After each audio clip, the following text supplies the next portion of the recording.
Alright guys, so we've got our valve springs in, our valve stem seals, our new locks, retainers, got it all done up right, so we're good to go there. This tool is well worth the money. If you guys are going to do this, I would highly recommend it. Another thing on this, take your time. Like don't rush through this. These little retainers, little locks or whatever can be kind of a pain lining up. Don't rush it. You don't want to gall a valve stem seal or anything like that or mess up a lock. So just take your time and you'll be fine. It's a pretty easy job, just takes a little bit. Now we're going to move on to doing the trunnion upgrades. You see here with the newer style, we're going to show you how to install these. Much better setup here from Comp Cams. Make it nice and beefy. Trunnion Upgrade. Alright guys, so now we're going to do our trunnion upgrades for this valve train on this 6.0. If you look online, there's a ton of different ways to do this. It really just comes down to how your setup is, whether you got a nice press and all this kind of stuff. Everyone does them different ways. Really the biggest thing is just being careful and making sure you do it right and you end up with the correct end result. So we're still getting our shop set up here, so I don't have my nice new benches or vices in or anything. So I actually put my nice handy dandy ball joint press from Snap-on to use. That's actually currently set up doing a spindle on a C3 where somebody else screwed up. So let's get started here. So what we're going to do is, you'll notice on these there's two different sides, and this goes for most any of the LS or Gen 3 style rockers. Notice the bigger flat sides here, not so much on this side. So we're going to start with this side here. We've got more to work with. So for here, for a simple use, just a lot of people are not going to have fancy presses. So what we're going to do is found a socket that's about the right size. We're going to put it in there. Make sure you get your bolt out of the way. You won't press out too well with that in there. And we're going to take here, BFH, always. Totally not needed for this, but it was what was handy. And this gets a little interesting. But what you're going to do is put your punch or whatever, or if you're using a press, make sure you're on the actual centerpiece here. You don't want to push this outer metal housing yet, and you'll see why in a second. And we'll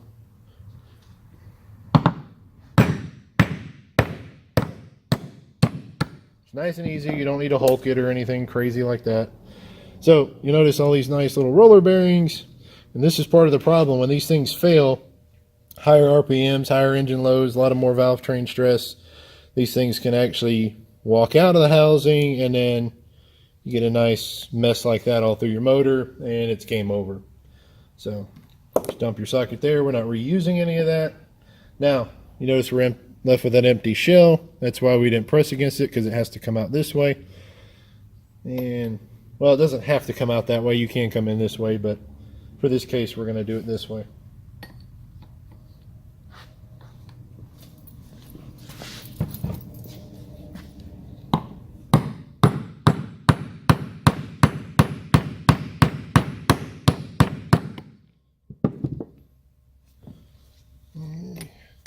Just take your time, don't get crazy. You don't want to gall up the rock arm or anything. Easy peasy lemon squeezy, just like that. So we've already cleaned these up pretty decent with the parts washer and all that jazz. But what we're going to do is take a nice good clean rag, just get in there and get your fingers all nice up and deep black up in there, and make sure it's all good and clean for when we press in the new part.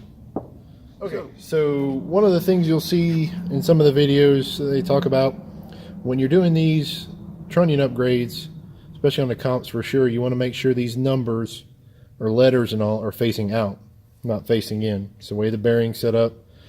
That's the way they want it. So just make sure when you're pressing it together, make sure you pay attention to it. It's not the end of the world. If you press it together, you can press it right back apart. But just to save yourself some time and hassle, make sure that lettering is on the outside of the rocker. One more thing too, make sure when you get these, don't always assume that parts are all nice and clean and all that. These are comp, they're great product, they're quality, but you can still have some little bit of machine flashing and all that. a little bit there, but we've gone through and pretty much cleaned most all these up, so a little bit here and there, but just take your time, kind of check the bearings, make sure they feel good, and it's much easier to find it now than later on when you get it in the motor and it falls apart. So we're going to set it up in our makeshift jig here, really expensive redneck makeshift jig slash vise. So the kit comes with, at least Comps does, with these two nice washers. I always put make sure they're nice and clean, put the beveled side towards it, so as it goes over that centerpiece, it doesn't catch and maul it or anything like that.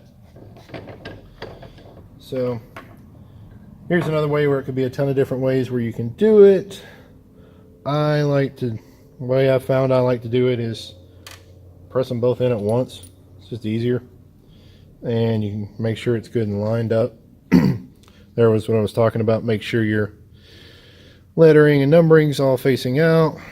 Try to make sure they're at least, pretty decently lined up when you press them in. Almost dropped it there. Dropped it like it's hot.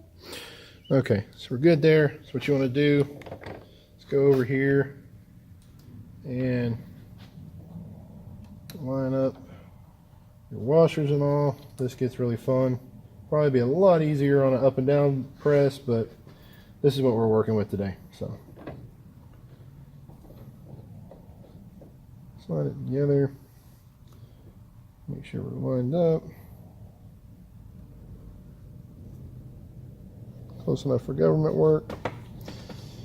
And they press in pretty easy, especially with a rig like this. They go right in. You don't want to get too crazy, because you'll seat it there now to where you're about the width of that. What I like to do, once again, make sure your beveled inside edge is facing. Just press it through. And you can at least, thing loves just to fall and try to get dirt on it. So we're good there. That's good and lined up. Go ahead and press that one in. Just nice and easy. Don't get too crazy or ham-fisted with it. End up causing damage. Don't want to do that. So push back through. And we got them both lined up.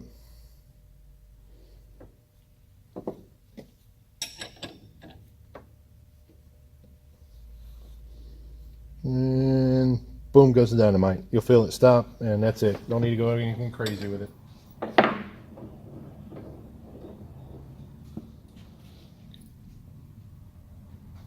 Okay. All right. So now we've got our main bearing or shaft assembly and bearings pressed in. Now all we got to do is put our snap rings on. So I actually noticed in one of the other videos, and I've noticed this before with on snap rings, if you look really closely, it's hard to tell, but a lot of them have like a little bit of a rounded edge and more of a squared off edge where they meet. Ideally, if you can see the difference, you always want to put this sharp edge on the outside.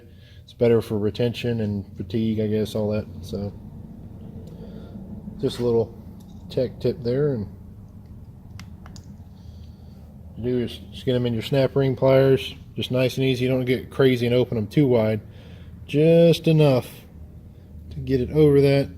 And then normally you can kind of squeeze back out to pull it right back in the grooves. If not, you can just move it with your finger. But if you look there, it's all nice and seated in that groove. It's like anything else with a valve train. Just take your time and do it right. Now, a little thing with when pressing those bearings in, you don't want to get too crazy, because if you press them too close, that inner housing of the bearing can rub up against the edge of the shaft in there and actually catch. So you want to leave yourself a little bit of room. So when you were tightening down on the vise or press or whatever, just before it stops, just make sure they're near about flush, and that's really all you need to do.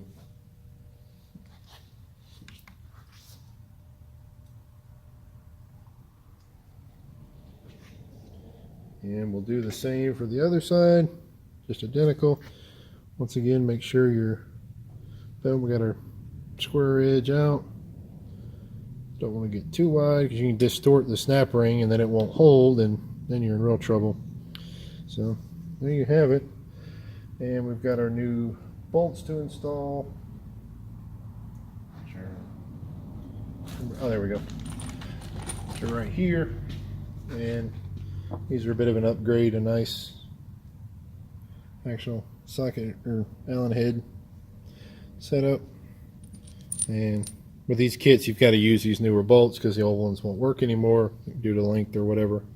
So, and there you have it. That's doing a trunnion upgrade on a mini LS style or Gen 3. Really simple, nothing to it. Great for the money, great insurance, and well worth it to just go ahead and do it. You know, anytime you're messing with any LS motor, that is one of the weak points. If you'll notice here, this is actually, you know, this is all you get with the factory.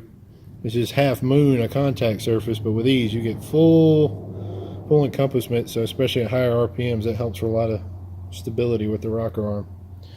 And there you have it.